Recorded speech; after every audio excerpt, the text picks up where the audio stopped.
أعوذ بالله السميع العليم من الشيطان الرجيم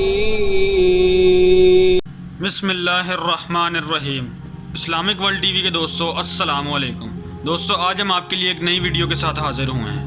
دوستو آج ہم آپ کو بتائیں گے یہ یہودی ہیں کون، یہ چاہتے کیا ہیں، ان کے سینوں میں کون سے راز دفن ہیں، تابوت سکینہ کیا ہے اور آثار قدیمہ کی تلاش میں یہودی کیا ڈھونڈتے پھرتے ہیں۔ ان سب سوالوں کا جواب آج ہم آپ کو اس ویڈیو کے اندر دیں گے، تو دوستو اس ویڈیو کو آخر تک ضرور دیکھیے گا۔ ویڈیو پسند آتی ہے تو ویڈیو کو لائک کریں اور ہمیں کمنٹس میں ضرور بتائیں کہ آپ کو ویڈیو کیسی لگی۔ تو دوستو چلتے ہیں ویڈیو کی جانب، لیکن اس سے پہلے ہمارے چینل کے سبسکرائب بٹن پر کلک کریں اور بیل آئیکن پر ضرور کلک کریں تاکہ ہر آنے والی نئی ویڈیو کا نوٹیفیکیشن آپ کو ملتا رہے۔ دوستو یہودی دراصل ایسی بدبخت قوم رہی ہے جس نے ہزاروں سالہ اپنی زندگی اللہ تعالیٰ کی نافرمانی میں گزاری ہے۔ حضرت یعقوب علیہ السلام کے دور سے بنی اسرائیلی نامی اس قوم کا آغاز ہوا اور یہ قوم مسلسل بغاوت، سازش اور فساد کا علم بردار بنی رہی۔ رب کائنات نے بھی اس پر متعدد بار لعنت کی ہے۔ اسرائیلیوں کے مکروہ فریب کی پوری تاریخ قرآن کریم میں اخذ کی گئی ہے۔ اللہ تعالیٰ نے ایک طویل چارج شیٹ ان کے نام سے مرتب کی ہے، جس کے بعد اس قوم کو قیادت کے منصب سے منزول کیا اور بدلے میں مسلمانوں کو اس کے مقام پر فائز کیا۔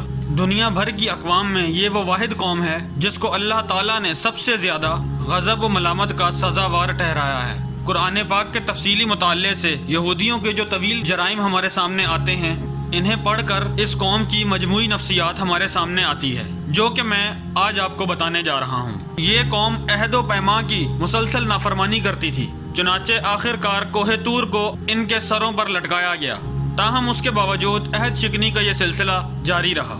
یہ لوگ اللہ کی آیات کو فروخت کرتے تھے اور ان سے اپنے مطلب برآمد کرتے تھے، دوسروں کو نیکی کا حکم دیتے تھے اور خود کو بھول جاتے تھے۔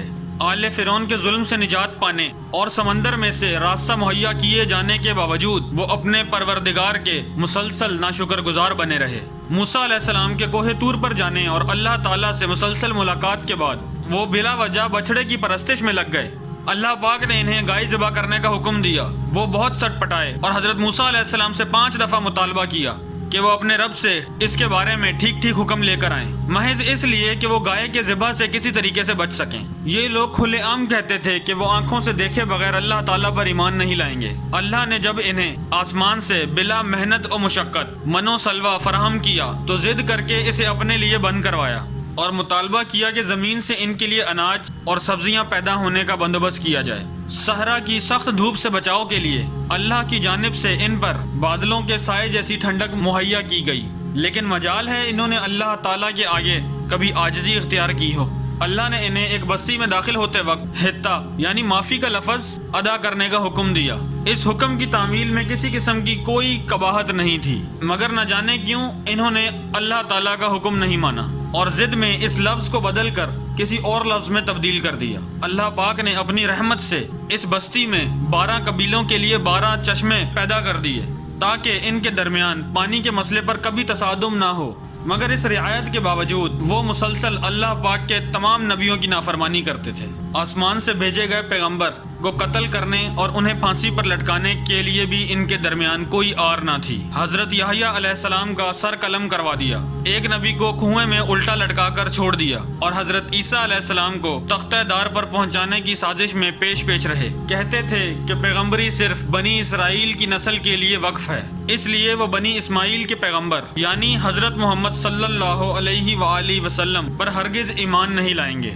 حضرت جبرائیل علیہ السلام کو اپنا دشمن نمبر 1 قرار دیتے تھے، اس وجہ سے کیونکہ وہ وحی کے ذریعے ان کی تمام سازشیں تمام عالم میں آشکار کرتے تھے، اور کیونکہ ان کے بقول حضرت جبرائیل علیہ السلام نے نبوت کے لیے کسی غلط ہستی کا انتخاب کیا ہے، نعوذ باللہ۔ دوستو نبی کریم صلی اللہ علیہ وآلہ وسلم کی مجلس میں اگر ان کے کسی فرد کے منہ سے سچی بات نکل جاتی تو وہ واپسی میں اسے برا بھلا کہتے تھے، بڑے دعوے سے کہتے تھے کہ وہ اللہ تعالیٰ کے چہیتے ہیں اور دوزخ کی آگ انہیں کبھی نہیں چھوئے گی۔ اس قوم کے آپس کے اختلافات بھی شدید تھے، باہمی قتل و غارت گیری کرتے تھے اور قبیلوں کو ان کی بستیوں سے نکال دیتے تھے، جیسا کہ اب انہوں نے مسلم فلسطینیوں کے ساتھ کیا ہے۔ نبی کریم صلی اللہ علیہ وآلہ وسلم کے آنے سے پہلے یہ لوگ ایک نبی کی پیشن گوئیاں کرتے تھے، اور اہل مدینہ سے کہا کرتے تھے کہ اس نبی کو آنے دو، پھر ہم تم سے نمٹ لیں گے۔ لیکن نبی کریم صلی اللہ علیہ وآلہ وسلم کی آمد کے بعد وہی یہودی نبی کریم صلی اللہ علیہ وآلہ وسلم کے بدترین دشمن بن گئے۔ یہ لوگ جادو سیکھتے اور سکھاتے تھے اور اس جادو سے میاں بیوی کے درمیان تفرقہ ڈالتے تھے۔ جادو کو حضرت سلیمان علیہ السلام سے منسوب کرتے تھے، حالانکہ قرآن کریم میں ہے کہ ان کا جادو سے دور دور تک کوئی واسطہ نہیں۔ نبی کریم صلی اللہ علیہ وآلہ وسلم پر بھی انہوں نے ایک بار جادو کیا تھا، اور مزید ایک دفعہ چٹان کے ذریعے نبی کریم صلی اللہ علیہ وآلہ وسلم کو زخمی کرنے کی کوشش بھی کی تھی۔ حضرت سلیمان علیہ السلام کو بھی وہ نبی نہیں مانتے تھے، بلکہ محض ایک بادشاہ قرار دیتے تھے۔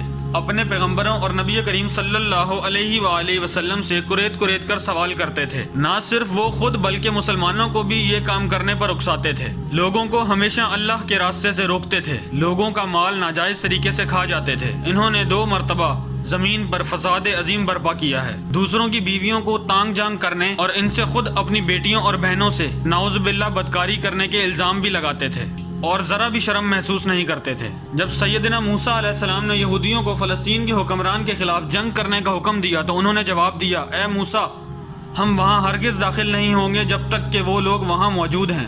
آپ جائیں اور آپ کا رب جائے، ہم تو بہرحال یہیں بیٹھے رہیں گے۔ دوستو، یہ سورہ مائدہ کے اندر آیت نمبر 24 کے اندر موجود ہے۔ دوستو، قرآن کریم کے اندر ارشاد ہے، ان میں سے کچھ لوگ ایسے ہیں جو کتاب پڑھتے ہیں، زبان کا الٹ پھیر اس طرح کرتے ہیں کہ تم سمجھو کہ وہ کچھ وہ پڑھ رہے ہیں کہ وہ کتاب ہی کی عبارت ہے۔ یہ سورہ آل عمران آیت نمبر 78 میں موجود ہے۔ وہ یہ بھی کہتے تھے کہ اللہ فقیر ہے اور ہم غنی ہیں، سورہ آل عمران آیت نمبر 181۔ اور نعوذ باللہ یہ کہتے تھے کہ یہ جانور اور کھیت محفوظ ہیں، انہیں صرف وہی لوگ کھا سکتے ہیں جنہیں ہم کھلانا چاہیں۔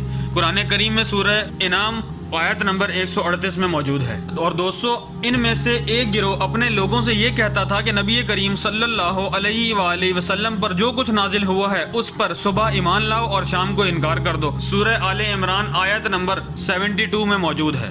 ایک زمانہ تھا کہ یہ اللہ تعالیٰ کی سب سے پسندیدہ قوم تھی، لیکن اپنے گھنونے جرائم کی وجہ سے اللہ تعالیٰ نے ان کو امامت کے منصب سے ہمیشہ کے لیے معزول کر دیا۔ یہودی چونکہ قرآن پاک کو نہیں مانتے، اس لیے وہ اپنی اس معزولی کو بھی تسلیم نہیں کرتے، اور وہ یہ کہتے ہیں کہ ہم آج بھی اللہ تعالیٰ کی سب سے پسندیدہ اور چہیتی قوم ہیں۔ دوستو، اللہ پاک نے اس قوم پر بے شمار انعامات کیے، انہی میں سے ایک تابوت سکینہ تھا۔ تو دوستو، تابوت سکینہ کیا ہے، اس کے لیے بھی ہم آپ کے لیے ضرور ایک ویڈیو بنائیں گے جس کے اندر ہم آپ کو پوری ڈیٹیل کے ساتھ تابوت سکینہ کے بارے میں بتائیں گے۔ دوستو، اس ویڈیو کو لائک کریں اور کمنٹس میں ہمیں ضرور بتائیں کہ آپ کو یہ ویڈیو کیسی لگی، اور ہمارے چینل کو سبسکرائب کریں اور بیل آئیکن پر ضرور کلک کریں تاکہ ہر آنے والی نئی ویڈیو کا نوٹیفیکیشن آپ کو ملتا رہے۔ شکریہ۔